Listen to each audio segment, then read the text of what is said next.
In 1991, in Iraq, soldier Jack Starks is presumed dead after being shot in the head.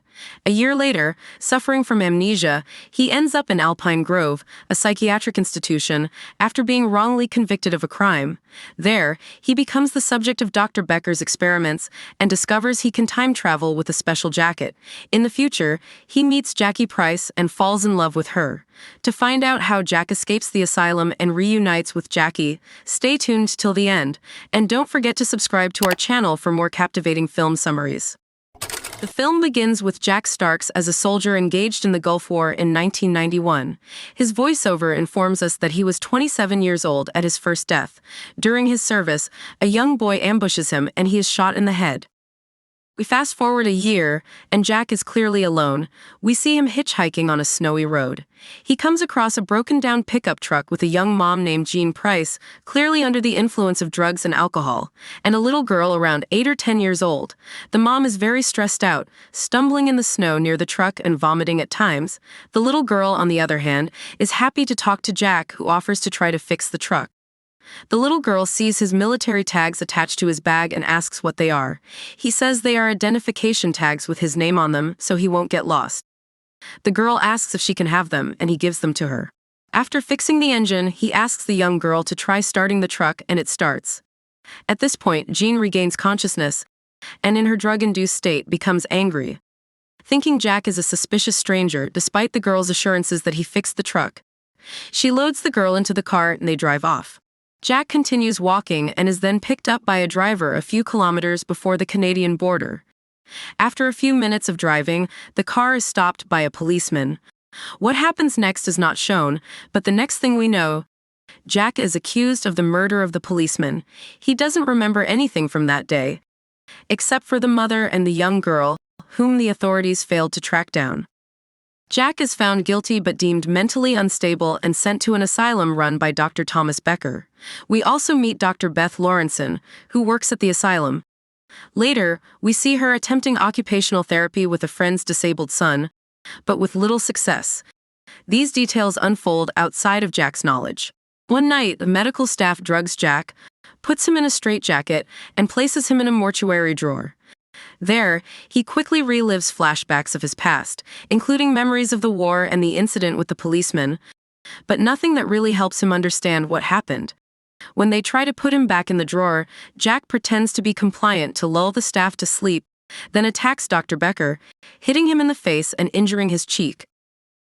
In his next session, Jack finds himself transported outside a restaurant late on Christmas Eve.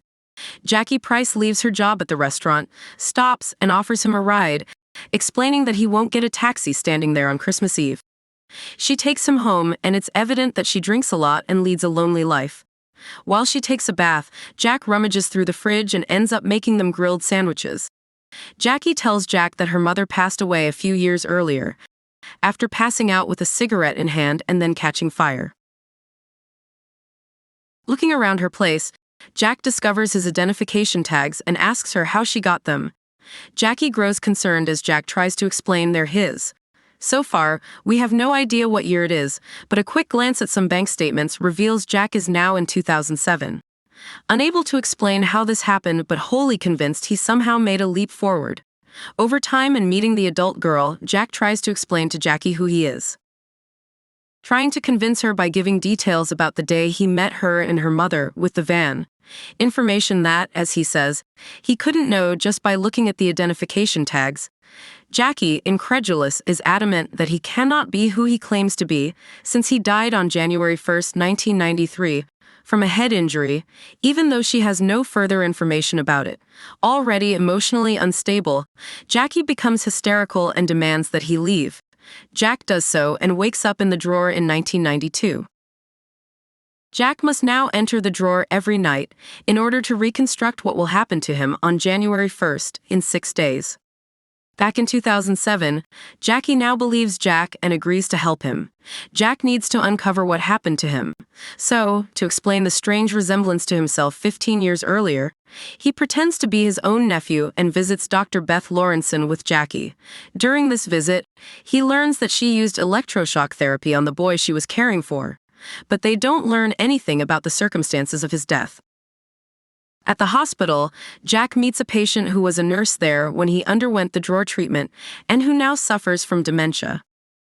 Jackie and Jack make love for the first time, but Jackie wakes up alone the next morning, Jack having been sucked back to 1992 by his removal from the drawer. During one of his episodes in the drawer, we see what happened on the day the policeman was killed. Stopped by the officer, the driver of the car shoots him. Jack gets out of the car in disbelief. As the cop collapses in the snow, a shot is fired that accidentally hits Jack. The driver continues to shoot the policeman, killing him. He then wipes his gun and throws it into the snow near Jack, now unconscious, before walking away. Jack is framed and sent to the asylum. During his next visit to the future, Jack confronts Dr. Becker, now an old man, convinced that he knows what happened to him on January 1, 1993, but Becker cannot help him. Jack asks Jackie what her address was in 1992 when he met her as a child by the side of the road, and she tells him. As he walks away, Jack disappears from the backseat of Jackie's car and returns to 1992. In 1992, Jack manages to convince Dr. Beth Lawrenson that he has seen the future by telling her that she told him she was using electrotherapy on the young boy. She doesn't believe him, as she says such practices wouldn't be used on such a young patient, but he says she will eventually realize it's the only way to help the boy. Brody explains that the boy is indeed in a constant crisis and that Beth just hasn't realized it yet. Due to her lack of success with the boy so far, she takes the risk of relying on Jack's claim about electrotherapy. She applies a short burst at a very low frequency to the boy, which sees instant success. Now that she believes Jack, she agrees to his request to deliver a letter to Gene Price. Beth clandestinely escorts him out of the asylum to drive him to Jackie Price's childhood home, where she lived in 1992-1993. Upon arriving at the house, the young girl recognizes him from the day he fixed the truck. He asks to speak to her mother. Having already learned that Gene would one day faint with a cigarette in hand and burn to death from the resulting fire, Jack gives her a letter warning her about it. Back at the asylum with Beth that night, Jack slips on the ice and hits his head, causing his fatal head injury.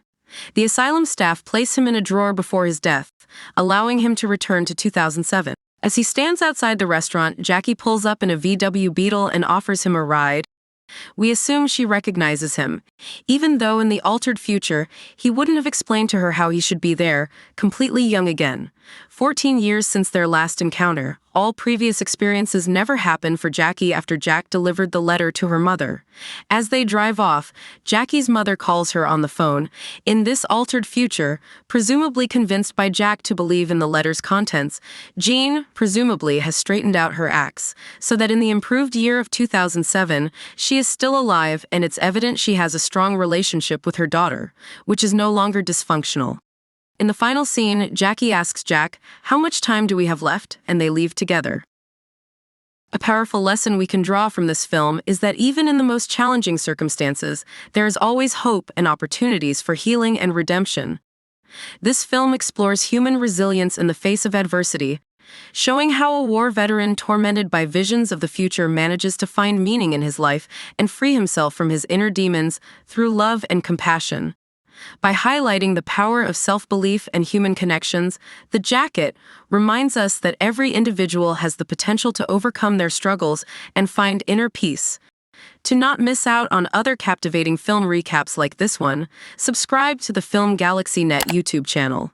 Explore in-depth analyses, thought-provoking reflections, and fascinating summaries of the most captivating films in contemporary cinema.